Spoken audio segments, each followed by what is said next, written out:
Hello, bonsoir. Bonsoir. It's day 1, 2, 3, 4, 5.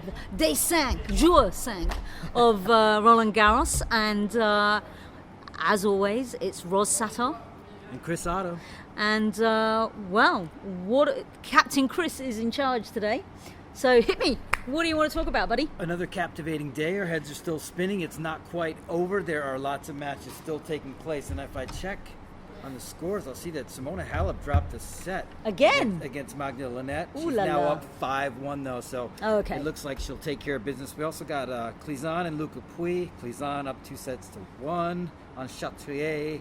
Fonini up 2-1 on Delbonis. Lots of stuff happening. But let's talk about the things that happened earlier in the morning. The biggest thing being Naomi Osaka takes out Victoria Azarenka. Very big win.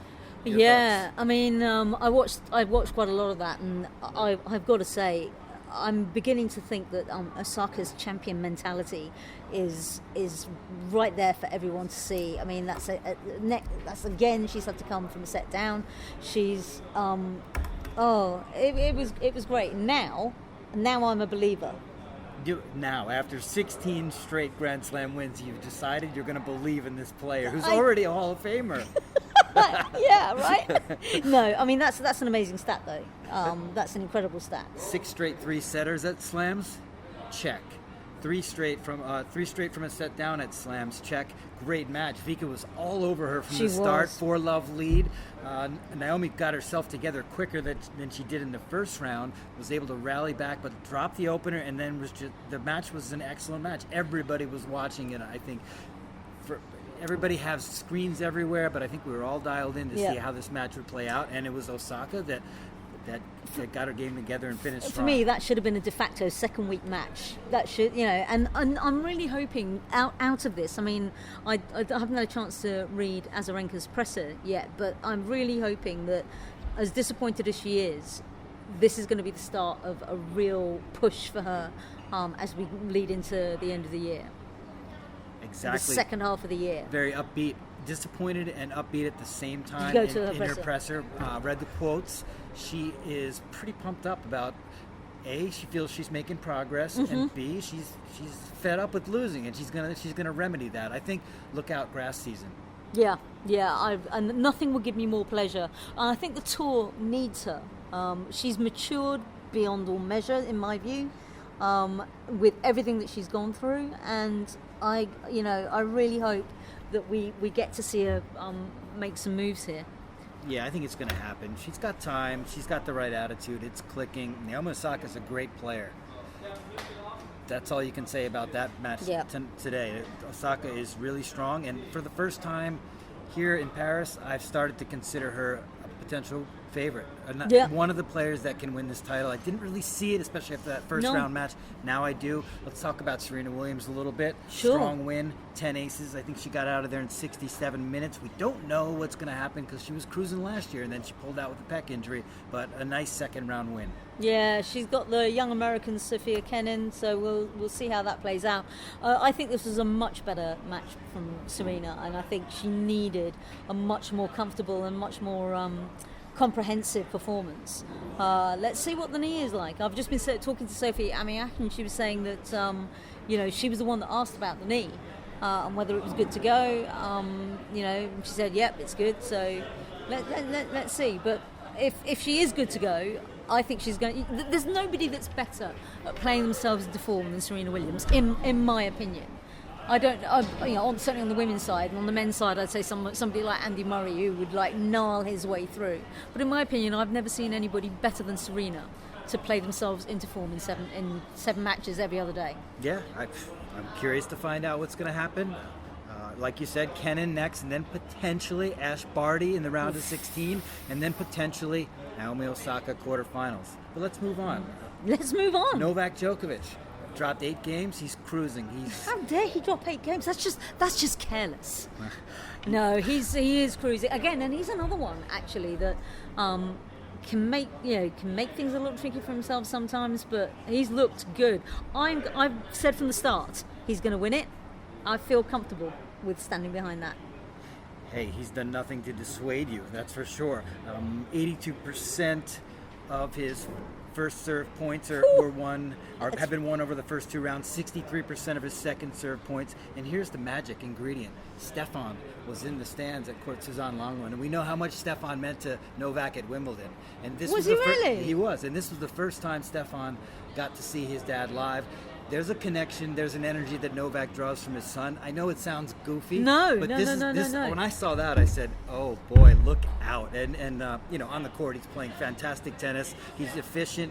He's got an Italian qualifier that's ranked 147 by the name of Caruso. This is the guy that took out Gilles Simon, right? Yeah, he did. He's playing great tennis, but I think it's a very nice situation for Djokovic to get through the week one, possibly under 5 hours of court time. It's exactly what he wanted. He's looking good. Excellent. Okay. What happened to Delpo? You want to move on and talk about Delpo? Yeah. Well, should we talk about the match, or should we talk about his post-match hug with Nishioka? So who actually won? Because I was off having meetings with Del people. Potro 6-2 in the fifth. 3 hours and 46-minute man. thriller on court. Simone Mathieu. And come for the excellent tennis, stay for the incredibly cute Delpo hug.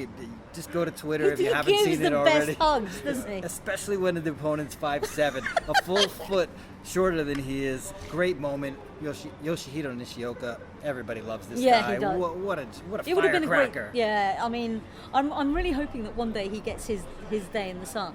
I think he will. Yeah. Incredible. I think he's going to do some real damage someday on a hard court. Yeah. Who knows? He's a great young talent. Stay healthy. He can do some stuff. But nice to... Delpo showed some worrying signs. He's getting a back rub during that match. And his knee as well. Strapping on the right knee, which is where he had the issue with the patella. Again, we didn't talk to him in press yet. We'll find out more and bring it to you tomorrow. Okay. But nice to see him through. It makes things trickier, if I may make a point, on that section of the draw where we saw Team and Delpo lining up for a quarterfinal. Yeah. They're both kind of wandering their way through and taking the scenic route, and it doesn't bode well for whoever gets through to face Novak Djokovic, who, as we discussed, is red hot. Okie dokie. So what else have you got on the... I got something really cool that we should talk about. It's a wacky quarter of the draw. One of these 4 players is going to reach a Roland Garros quarterfinal. Amanda Anisimova, Begu, Camelia Begu, Alexandrova, Ekaterina Alexandrova, or Bolsova. Aliona Bolsova. One of those 4 is going to be a quarterfinalist here in Paris, because it was Anisimova just absolutely dismantling this whole Sabalenka section today. is just gone, hasn't it? Carnage. Sabalenka was dismantled Again by Anisimova, who's a very confident 17-year-old. She wouldn't even turn 18 until August. This kid is a star in the making. Are you kidding me? Are you marking out Anisimova to come out of this? Well, quarter? I think it's an opportunity for Begu, who's long been a very good, talented clay quarter. She's consistent. There's a shot for anybody to get through the quarter, and of course, the winner of that quarter will probably size up against Halep. So it's also happening pretty well for Simona Halep if you look deeper and further on into the draw. So very interesting development. You love when you get these wide open sections. Somebody gets a first, and then another first in the next round, and it just makes us happy, doesn't it? It does. It really, really does. There's plenty more to talk about if you want to keep it rolling. I mean, we could look ahead. I think let's look Friday. ahead. The order. Well, let's have a quick. Well, while you're doing that, let me have a quick word about poor Kyle Edmund. Oh boy. Yeah, pulled the ripcord at 2-1 in the third. Had lost the first 2 sets.